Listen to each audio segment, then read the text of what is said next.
தேவி ஓய் என்ன பண்ணிட்டு இருக்கிற? முட்டை ஆம்லேட். வாங்க வாங்க வாங்க, முட்டை ஆம்லேட் சாப்பிடலாம். யாருக்கு வேணும்? ஒரு முட்டை ஆம்லேட் வந்து 20 ரூபா. கடை வச்சியா? ஆமாம், ஹோட்டல்.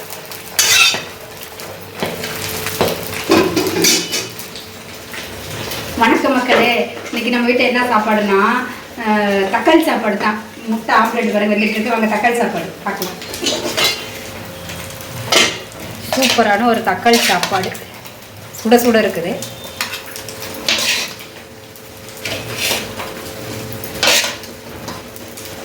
வச்சாச்சு. அதுக்கப்புறம் வந்து அரிசி வத்தல். அரிசி வத்தல்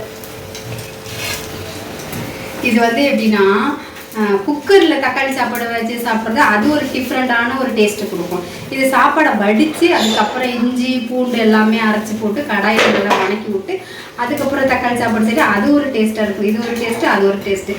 இந்த டேஸ்ட்டு செம்மையாக இருக்கும். இந்த மாதிரி யாரெல்லாம் சமைச்சு சாப்பிட்ருக்கீங்கன்னு சொல்லி மறக்காமல் கமெண்ட்டில் சொல்லுங்கள். நம்ம வீடியோ பிடிச்சிருந்தா ஒரு லைக் போடுங்க, சப்ஸ்கிரைப் பண்ணிக்கிறங்க. நெக்ஸ்ட் வீடியோவில் பார்க்கலாங்க. பாய்ங்க.